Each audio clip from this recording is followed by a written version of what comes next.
Oke, dang sanak yang belum nontonin part satunya tonton dulu biar tidak Consider gagal paham.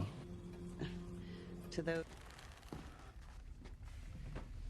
It's just weird. Well, ladies and gentlemen, Link part nice. 1 ada di deskripsi ya dang sanak. Oke, langsung saja kita masuk ke alurnya. Setelah Jeb dihabisi orang tadi, para cewek-cewek kehilangan akal untuk berpikir. Apalagi si Angie, dia saat itu sangat shock. Namun saat itu juga si Ben mencoba menenangkan Angie yang sedang ketakutan. Dan ia meminta untuk mengambil ponselnya. Dan berharap agar bisa menghubungi orang lain dan meminta pertolongan. Namun di dalam sana tidak ada sinyal sehingga membuat Ben sedikit kesal karena semua ini. Hal paling bodoh yang ia pernah alami selama hidupnya. Sementara itu si Jess mendatangi Ben dan membersihkan luka di tangannya dengan membalut pakai kain bajunya akibat terkena benda tajam yang ingin membantu Jeep sebelumnya. Kemudian Ben memeluk Jess untuk menenangkan dan Ben berkata bahwa dia baik-baik saja. Sementara itu orang terikat tadi semakin mendekat karena waktu yang semakin menipis. Dan Ben menyuruh Jess dan Angie untuk mundur karena orang itu bersiap menantikan giliran siapa yang akan dibunuhnya. Kemudian Ben mengatakan kepada Jess dan Angie, kita harus memecahkan teka-teki ini, karena itulah jalan satu-satunya untuk keluar dari tempat ini. Namun Jess merasa bahwa dia sudah menyerah, karena dia merasa tidak mampu memecahkan teka-teki ini. Namun Ben meyakinkannya untuk yang kesekian kalinya, bahwa kita semua bisa memecahkan teka-tekinya, dan kita semua keluar dari sini. Singkat cerita, kemudian mereka melanjutkan. Saat itu si Ben menemukan kotak di mana harus membutuhkan 4 koin. Sementara itu mereka hanya punya 2 koin. Kemudian mereka mencari 2 koin sisanya. Sementara itu si Jess melihat orang itu sudah ada di depannya. Dan saat itu juga si Ben melihat sebuah lukisan. Ben dan Jess mendekati lukisan tersebut dan menemukan sebuah petunjuk berbentuk segitiga berwarna biru. Namun petunjuk lainnya tidak ada, sehingga membuat mereka kebingungan. Dan saya saat menonton pun perlu berpikir ekstra untuk memahami film ini sanak. Oke lanjut. Sementara itu ternyata Jeep masih mampu untuk bicara. Dan dia minta tolong kepada Angie. Kemudian dia berkata bahwa Jeep sangat mencintai Angie. Dan spontan Angie pun mendatangi Jeep dan memeluknya. Namun sial baginya, saat itu juga orang tersebut menusuknya dengan gunting. Dan dia menghabisinya. Melihat kejadian itu, si Ben dan Jess mulai panik. Namun kemudian mereka tetap melanjutkan mencari arti segitiga tersebut dan mencoba mendorong dinding. Namun usaha mereka belum berhasil. Kemudian mereka duduk saat itu Jess menangis di pangkuan Ben. Dan Ben mengatakan kepada Jess bahwa dia punya ide. Saat itu si Ben melihat di atas langit-langit ada detektor asap. Dia menyuruh Jess untuk membakarnya dengan korek api. Sementara itu si Ben memancing orang tersebut agar dia terfokus kepadanya. Tak lama kemudian mereka pun beraksi dan melakukannya. Saat itu si Ben mencoba mengganggu orang tersebut berharap agar Jess mampu melakukannya. Namun tak lama kemudian usaha mereka tersebut gagal. Dan Jess hampir saja tertusuk gunting. Ben juga terjatuh akibat dilemparkan dengan kursi oleh orang tersebut. Sementara itu di tempat lain, si Bryce dan Molly masih kebingungan. Kenapa hal tak terduga terjadi tiba-tiba saja kamera CCTV terputus. Dan sementara itu mereka berdua tidak mengetahui sesuatu yang sedang terjadi di dalam sana. Bahwa Jeb dan Angie sudah mati, sementara Ben dan Jess juga dalam bahaya.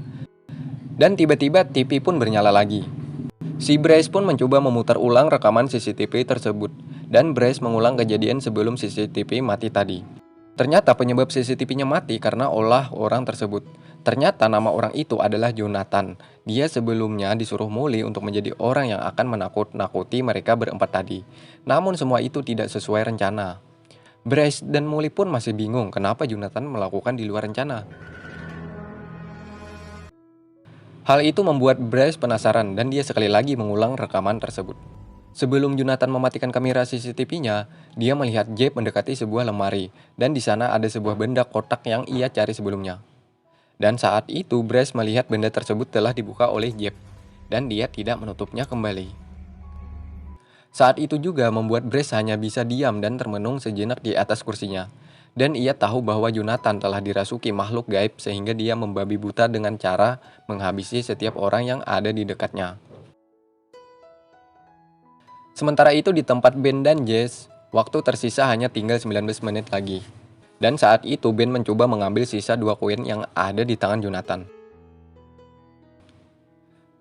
Ben mengajaknya berkelahi sambil mengatakan, "Jika kau pria, lepaskan gunting tersebut," dan berkelahi dengan tangan kosong.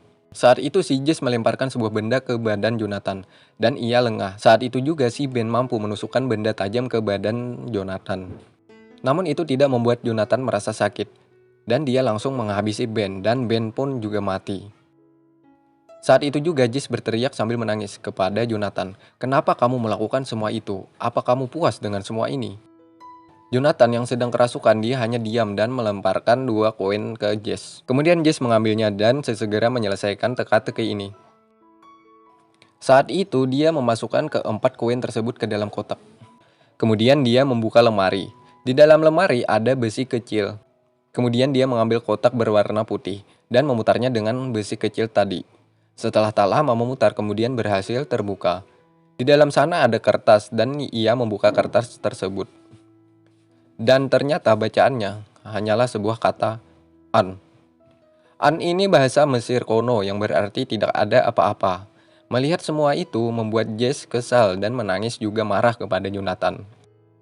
Waktu terus berjalan dan Jess melihat sebuah tanda tengkorak dan dia mengetahui cara memecahkan teka-teki ini.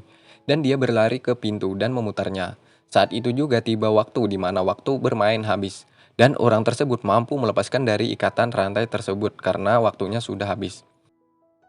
Dan saat itu juga Jess mampu membuka pintu dan dia lari keluar. Di luar sudah ada polisi yang menunggu Jonathan karena mendapat laporan dari Molly. Kemudian tak lama kemudian polisi mengetahui keberadaan Jonathan dan dia ditembak. Dan akhirnya si Jess mampu selamat dari mimpi buruk ini. Singkat cerita, di luar sana si Jess menaiki mobil ambulan. Saat itu juga Molly merasakan si Bryce sudah dirasuki makhluk gaib dan dia mengejar mobil ambulan tersebut. Siang harinya si Molly mengantarkan kembali benda tersebut, di mana si Bryce mengambil sebelumnya.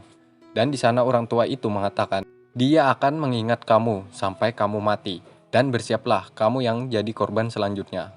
Dan film pun berakhir. Nah, dan sanaku itulah alur cerita film Escape Room, di mana benda terlarang atau kotak tengkorak itu sangat tidak boleh disalahgunakan. Itulah alasan mengapa Paman Amon menyuruh keponakannya untuk menguburnya, dan dia tidak ingin ada orang lain yang memilikinya. Pada akhirnya benda tersebut tidak akan lenyap, pasti selalu ada yang akan mewarisinya, karena itu benda gaib. Sejauh manapun Paman Amon menyembunyikannya, pasti akan jatuh ke tangan orang lain. Dan sebenarnya yang membunuh Nasir bukanlah Paman Amon. Dia dirasuki makhluk gaib sehingga dia melakukan hal itu.